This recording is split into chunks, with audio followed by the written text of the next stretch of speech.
Oke, sebelum saya menyampaikan materi ini, materi ini harusnya jadi hanya penyampaian secara umum dan singkat, bukan membahas COVID-19, karena saya bukan ahlinya.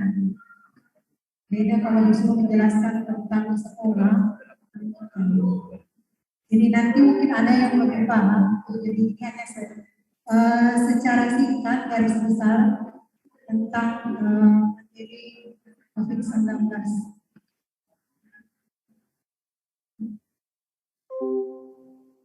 Nah, barangkali semua sudah tahu apa sih yang dimaksud dengan coronavirus. Jadi pasti semua yang generasi sekarang itu sudah tidak asing lagi dengan yang namanya coronavirus. Kalau jadi nanti yang belajar biologi, jadi ini nanti bisa ditanyakan secara mendetail kepada guru biologi apa sih sebenarnya itu coronavirus. Jadi saya bacakan saja. Jadi di sini penyebab COVID-19 itu virus yang tergolong ke dalam famili coronavirus.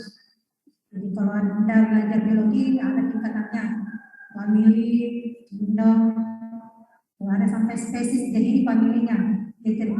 Famili itu berarti dia masuk dalam keluarga coronavirus. Nanti ada lagi spesiesnya. Coronavirus merupakan virus RNA. RNA itu nanti akan pelajari di kimia. Selain tinggal positif berkapsul dan tidak bersegmen. SARS-CoV-2 itu sensitif terhadap sinar ultraviolet dan panas. Makanya banyak-banyak disampaikan bahwa kita sebenarnya dijemur di bawah sinar matahari. Sinar ultraviolet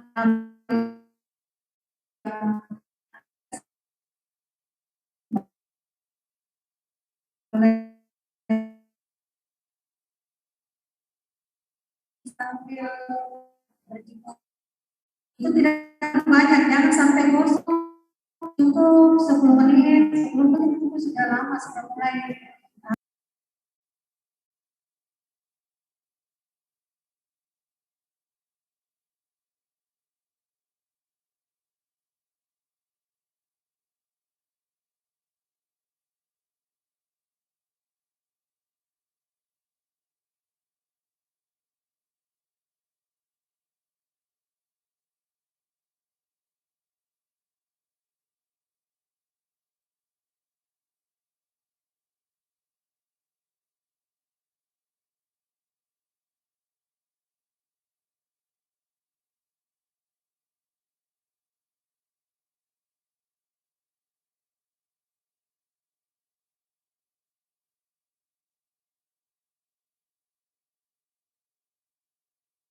Recording in progress. Dari tadi tidak ada yang pakai. Dari tadi pegang lantai, pegang lain-lain. Oke, jadi virus ini mempengaruhi saluran pernapasan, makanya biasanya orang yang sesak nafas, jadi gejala utamanya adalah sesak nafas karena dia memang menyerang saluran pernapasan. Menyebabkan penyakit dari flu biasa hingga pneumonia. Jadi dari kalau batuk sama flu itu sudah harus mulai khawatir apakah ini flu biasa atau biasanya hidup di kelelawar atau hewan liar lainnya. Jangan mendekati hewan liar. Dapat ditularkan ke manusia secara langsung atau hewan liar. Dapat menular antar manusia melalui droplet pernapasan. Nanti dijelaskan droplet.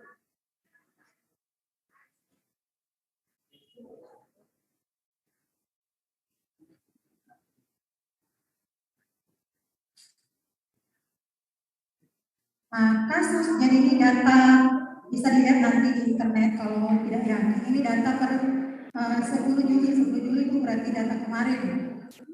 Kasus COVID-19 di dunia itu sudah mencapai 185 juta lebih secara keseluruhan, dari 200 lebih negara yang terinfeksi.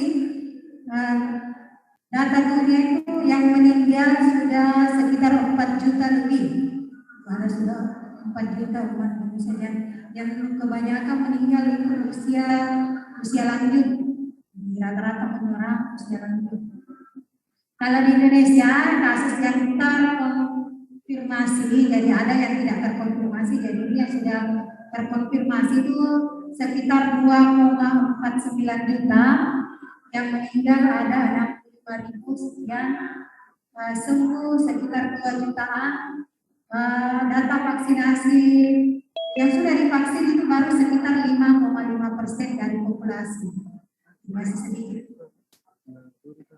Kemudian di Sulsel sendiri kasusnya yang terkonfirmasi itu ada 67.000 lebih, kemudian sembuh sekitar 62.000, yang meninggal ada 1.000-an. Kalau dari data Indonesia itu Sulawesi Selatan termasuk dalam 10 besar kasus terkonfirmasinya, jadi termasuk yang besar. Jadi dia sementara berada pada peringkat ke-8. Nah, ini bisa dilihat di websitenya covid19.co.id atau covid19.sulselprof.co.id. Ada datanya di sana. Yang provinsi mana yang terbesar dan lain-lain. Kemudian Sidrap sendiri kasus yang terkonfirmasi itu ada 1.000 lebih kasus, yang dirawat 67 dan sembuh sekitar 950 orang. Data yang meninggal ada 10. Nah, itu sekilas data tentang COVID-19. Kemudian karakteristik perbedaannya dengan MERS, flu dan SARS. COVID-19 itu masa inkubasinya itu rata-rata 5 hari, bisa sampai dengan 14 hari. Ini belum ada obatnya. Dari itu belum ada obatnya. Jadi orang divaksinasi itu vaksinasi bukan bertujuan, bukan mengobati ya,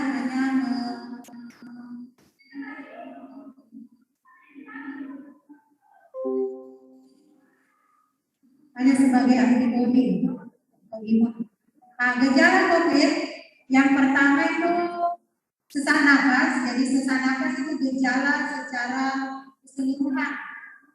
Kemudian demam tinggi yang dimaksud itu di atas 37 derajat Celcius. Jadi kalau Anda mengukur suhu sudah 37 sudah harus hati-hati, sudah panas.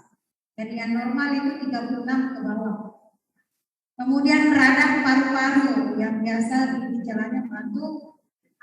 Kemudian ada jadi itu yang gejala umum. Kemudian dalam beberapa kasus ada yang muntah dan diare. Ada 4 gejala umumnya: sesak napas, demam tinggi, radang paru-paru, dan batuk. Kemudian pencegahan. Nah, ini sudah sering ya, saya pilih istilahnya apa? 3M. Cuci tangan, menjaga jarak. Tapi satu. Cuci tangan, menjaga jarak. Apa? Anda sudah lakukan yang dasarnya. Pencegahannya itu Anda bisa menggunakan tangan dengan air dan sabun. Jadi kalau air saja, air hanya tidak membunuh kuman. Jadi yang membunuh kuman itu sabun. Di sabun Anda harus pakai sabun dan di air mengalir. Jadi jangan dicuci tangan, cukup air di ember atau baskom, tidak dibuang. Harus di air mengalir supaya hilang lemaknya. Kemudian menggunakan atau setelah itu menggunakan hand sanitizer minimal 20 detik. Kemudian hindari kontak langsung dengan orang sakit. Jadi kalau di daerah Anda sudah ada deteksi bahwa ada yang terinfeksi, jadi jauh-jauh jaga jarak. Jangan menyentuh mata atau hidung sebelum mencuci tangan. Jadi mata, hidung, mulut itu daerah-daerah sensitif di muka yang bisa tempat penularan COVID-19. Jangan makan makanan mentah atau biasanya ada yang suka makan telur setengah matang, jadi hindari itu. Karena telur itu kan kalau lagi misalnya ayam ras itu kan banyak bakteri kalau hanya setengah matang, bakterinya tidak belum mati secara 100%. Hindari kontak dengan hewan atau dengan produk hewani. Nah, jika Anda terinfeksi, apa yang dilakukan jika terinfeksi? Yang pertama harus isolasi mandiri. Jika terinfeksi itu harus tinggal di rumah. Isolasi mandiri itu sekarang minimal 14 hari.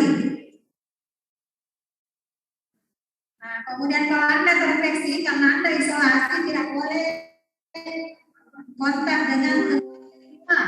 Kalau Anda kontak langsung dengan orang lain di rumah berarti otomatis orang lain yang ada di rumah Anda, keluarga Anda juga akan tertular. Harus isolasi. Tutup hidung dan mulut saat bersih, kemudian jaga lingkungan, jaga kebersihan lingkungan, kemudian pakai masker.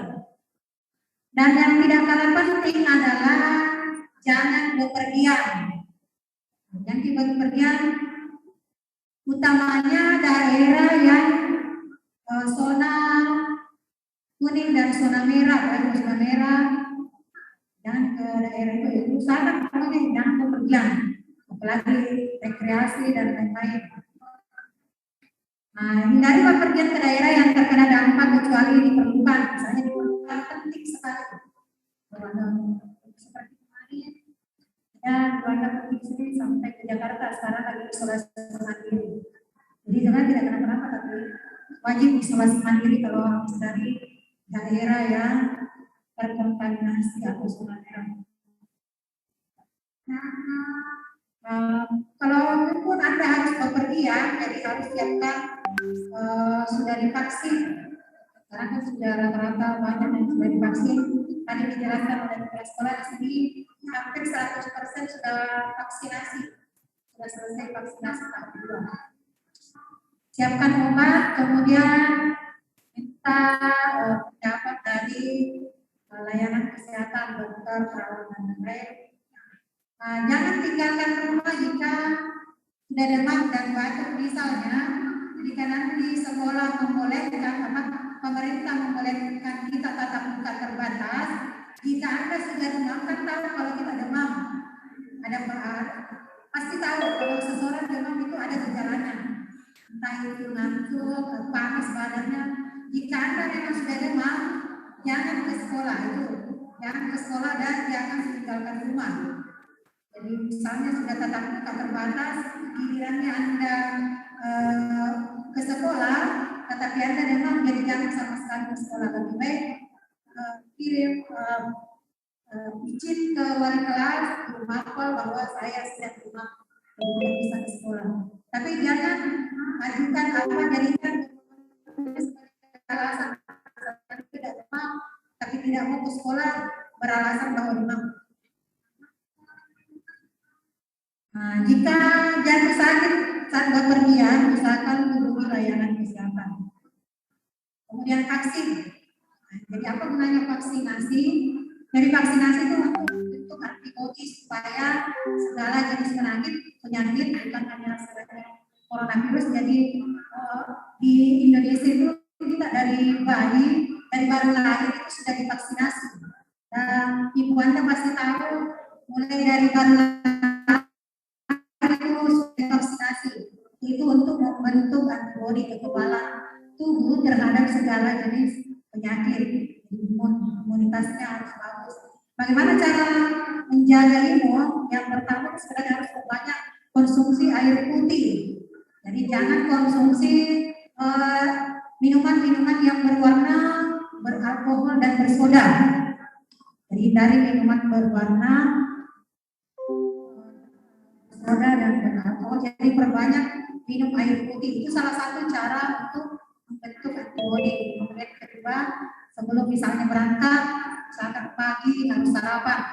Sarapan itu tidak mesti harus nasi, bisa roti, yang jelasnya bisa susu atau teh, yang jelasnya ada yang dimakan. Untuk itu karena otak tidak bisa berpikir jika perut sedang lapar. Biasakan sarapan meskipun sedikit.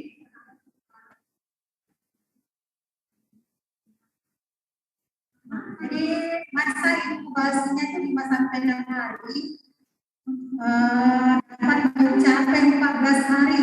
Makanya kenapa harus orang isolasi mandiri selama 14 hari. Jadi setelah 14 hari tidak ada gejala yang umum yang 4 tadi itu, maka dia bisa terindikasi bahwa bebas dari COVID-19. Risiko penularan diperoleh di hari-hari pertama penyakit. Jadi kalau hari-hari pertama itu sangat rentan tertular. Jadi hindari kontak dengan penderita atau misalnya hindari rumah sakit. Ada rumah sakit hindari. Makanya sekarang orang kalau sakit di rumah sakit sudah jarang lagi orang yang menjenguk kalau begitu, karena orang khawatir dan lain-lain.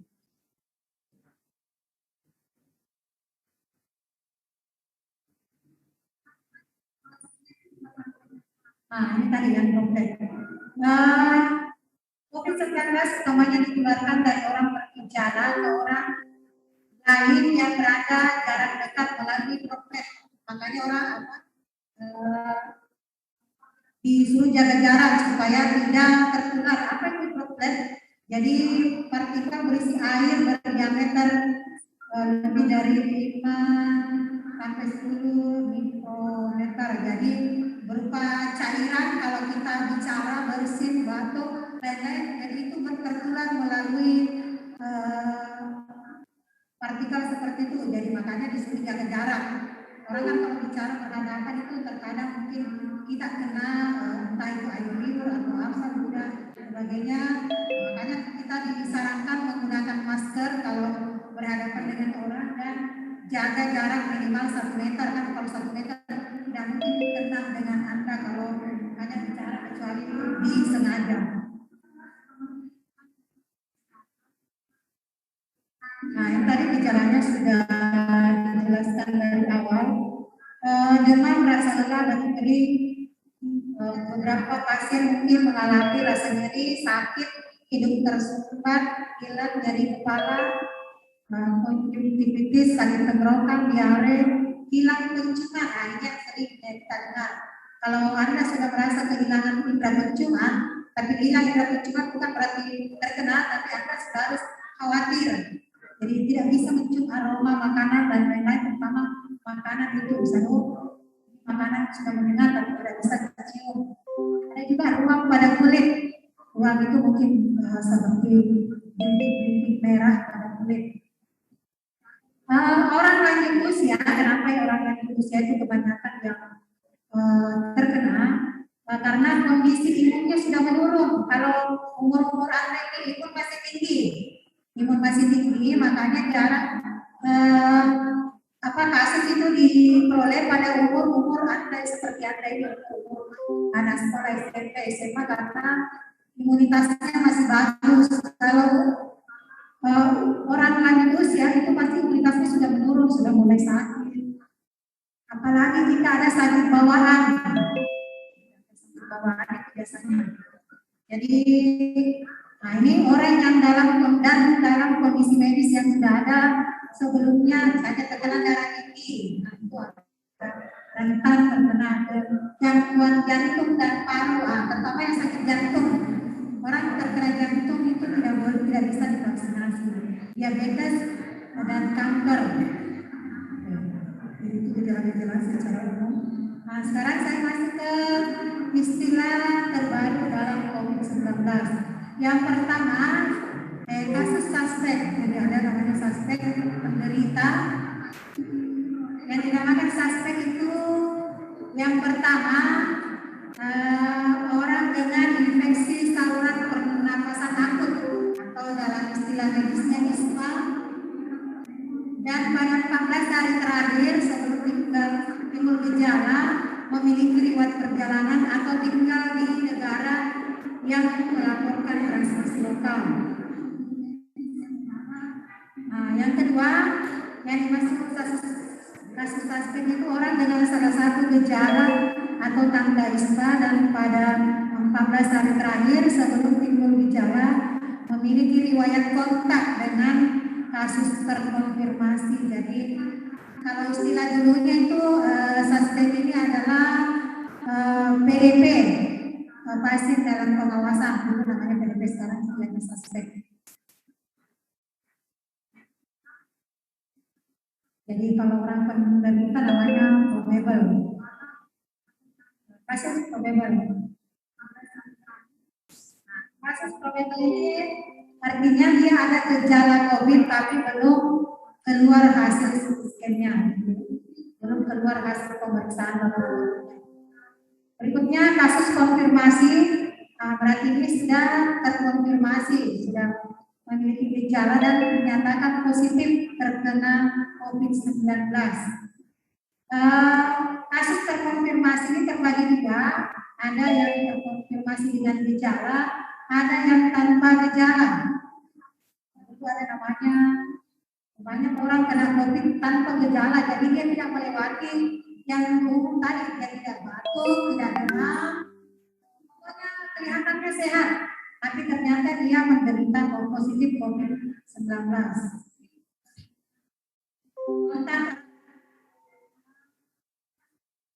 Nah, yang masuk kontak erat ini orang yang memiliki riwayat kontak dengan kasus probable atau konfirmasi. Yang pertama, kontak tatap muka dengan kasus probable atau kasus konfirmasi dalam radius 1 meter dalam jangka waktu 15 menit atau lebih. Sentuhan fisik langsung dengan orang probable dan konfirmasi. Jadi makanya disuruh jaga jarak. Nanti kalau Anda pulang, jaga jarak, jangan berkerumun, jangan kontak langsung dengan teman, karena kita tidak tahu siapa ada dengan santai, ada orang tanpa gejala dan lain-lain. Yang ketiga, orang yang memberikan perawatan langsung terhadap kasus, masih di sini misalnya perawat, dia kan kontak langsung dengan pasien, dokter.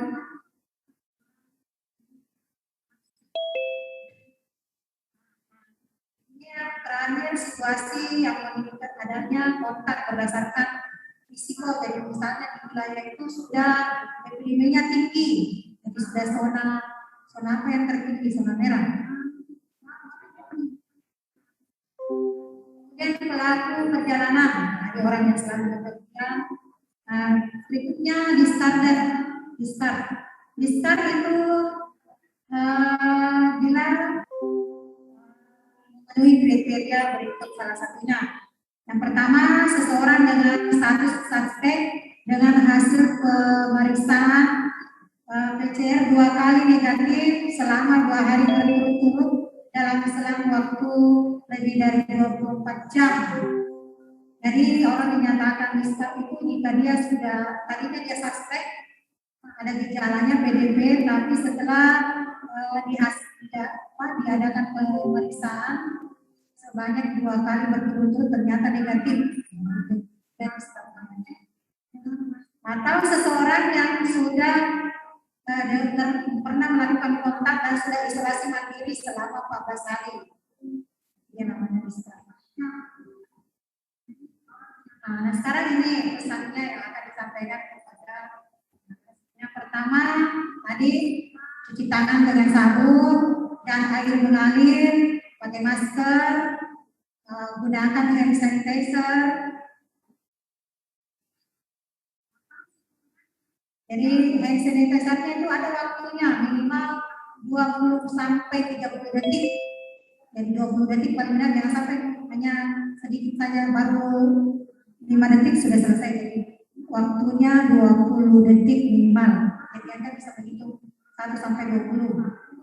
Yang terlalu cepat dan terlalu lambat. Jangan terlalu. Kemudian menutup hidung dan mulut ketika bersin atau batuk menggunakan tisu dan lain-lain. Bisa juga menggunakan lengan. Kalau tidak ada tisunya, kalau tidak menggunakan masker, bisa menggunakan lengan. Kemudian jangan lupa tetap menggunakan hand sanitizer. Gunakan masker kain, jaga jarak, ganti masker setiap 4 jam. Dan cuci kalau maskernya masker kain, kalau kecuali masker sekali pakai, langsung buang di tempat sampah. Jangan dibuang sembarangan.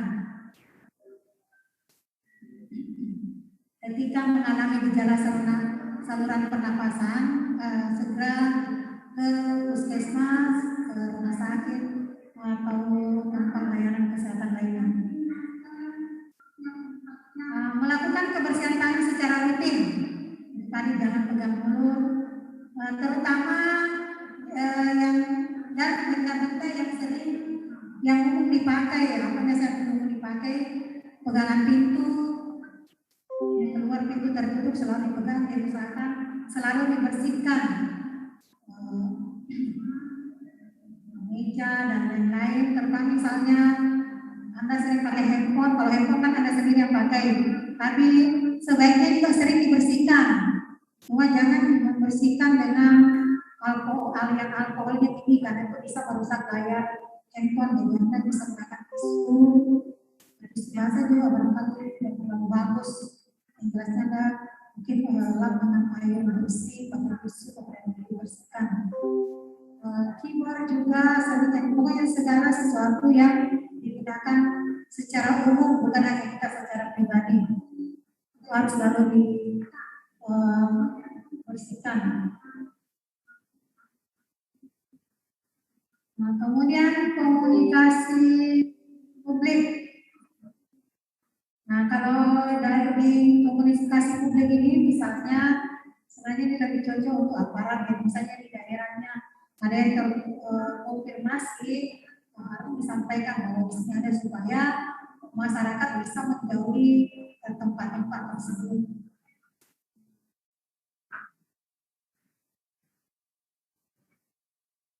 Pemberdayaan masyarakat.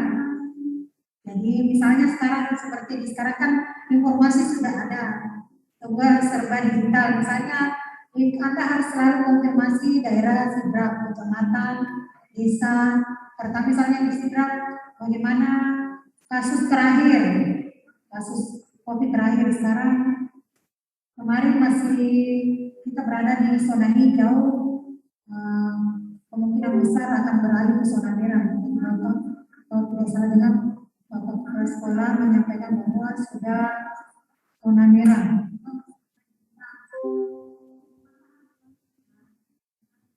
Jadi saya kira itu yang bisa saya sampaikan secara singkat tentang COVID-19. Jadi intinya apa yang perlu Anda ketahui, apa yang harus Anda lakukan, terutama lebih bagus mencegah daripada mengobati. Jadi apa kan upaya pencegahan yang harus Anda lakukan, terutama itu adalah yang 3M tadi, menjaga jarak, mencuci tangan, dan memakai masker. Itu yang wajib. Yang lain-lainnya itu perlu ditambahkan. Jadi setelah menggunakan yang wajib ini, Anda harus jangan bepergian, yang pertama.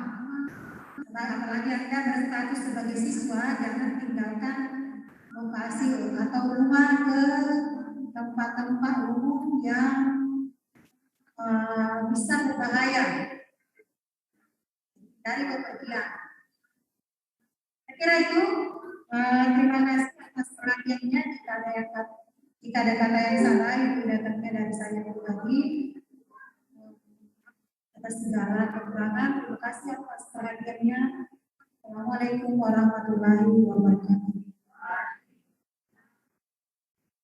Dan selamat siang.